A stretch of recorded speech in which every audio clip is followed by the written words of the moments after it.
Hello everyone, শুভ বিকেল সবাইকে। অনেকদিন পর আজকে বাঁধের পাড়ে আসলাম। এই যে সূর্য ডুবা ডুবা অবস্থা, সূর্য ডুবতে যাচ্ছে। আর এই যে মানে মাঝখানে একটা ভাই তো ওইখানেই বাড়ি জানো, আর দুইটা শালা মানে পাড়ডুবি থেকে আসছে। আর একজন আছে ও যে স্কুটি চালাচ্ছে। এই এদিকে দেখা একটু, এদিকে দেখা একটু। স্কুটি মানে চালাচ্ছে অনেক কয়দিন থেকেই, মানে ঘুরছে আমাদের এখানেই। তো এই যে আমাদের বাড়ির পাশে যে সীসামারা নদী, আর এদিকে হচ্ছে জলদাপাড়া ন্যাশনাল পার্ক, জলদাপাড়া জাতীয় উদ্যান। তো এখানেই ঘুরতে আসি। তো আমরা এখন যাব আরেকটা অন্য প্লেজে।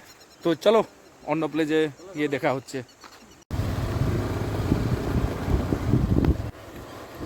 এখন অন্য জায়গায় যাচ্ছি। আমাদের বাড়ির পাশে সুন্দর একটি লোকেশন এই জায়গাটা। জলদাপাড়ার ফেমাস যেটা হচ্ছে জলদাপাড়া বাঁধের পার্ক, জলদাপাড়া জাতীয় উদ্যানের পাশেই। তো এই জায়গাটা খুবই ফেমাস জায়গা। কেউ যদি এখনো পর্যন্ত মানে এসে না থাকেন তাহলে অবশ্যই আসবেন এই জায়গা। সুন্দর চা বাগান, বস্তি গ্রাম, মানে কী বলবো, এক কথায় অমায়িক সুন্দর জায়গা আর কি।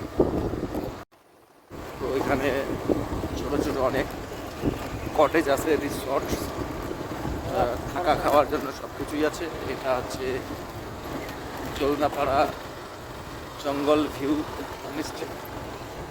আর পাশেই আরও একটি হোমস্টে আছে, ঠিক আছে, চিলি স্পট হোমস্টে।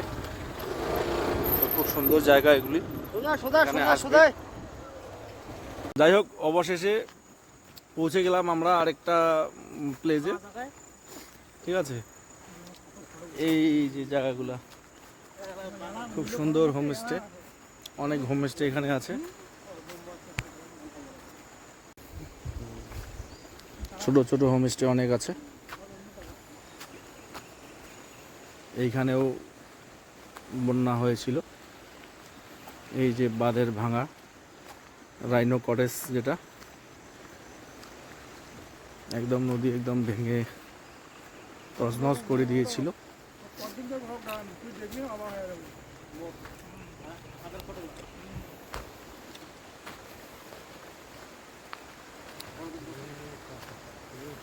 বন্ধুরা, তোমাদেরকে এই প্লেসগুলো কেমন লাগলো অবশ্যই লাইক কমেন্ট করবেন, শেয়ার করে দিবেন। যদি কেউ এইসব রিসর্ট কটেজের মধ্যে থাকতে চান, খুব সুন্দর নদী লাগোয়া একদম নিরিবিলি জায়গা। এখানে সীসামারা নদী, এদিকে হচ্ছে জলদাপাড়া জাতীয় উদ্যান, আমি এর আগেও বলেছিলাম, ঠিক আছে। নদীর কলকল শব্দে মন ভরে যাবে। তো এই প্লেস আসলে ফ্রেন্ডস, যদি ভালো লাগে প্লেসগুলো, আমি প্রথমে শুরু করেছিলাম নদীর ভাঙা দিয়ে, যে গত বছর বন্যায় ভেঙেছিল, সেখান থেকে ঘুরতে ঘুরতে অন্য প্লেসে চলে আসছি। খুব সুন্দর জায়গাগুলো দেখতেই পাচ্ছেন, খুব সুন্দর ভিউ। থাকার এখানে যদি থাকতে পারেন বা থাকতে চান, আসতে পারবেন, আমার সঙ্গে ইনবক্সে যোগাযোগ করতে পারেন। সো চলো টাটা, আজকের মতো এতটুকুই।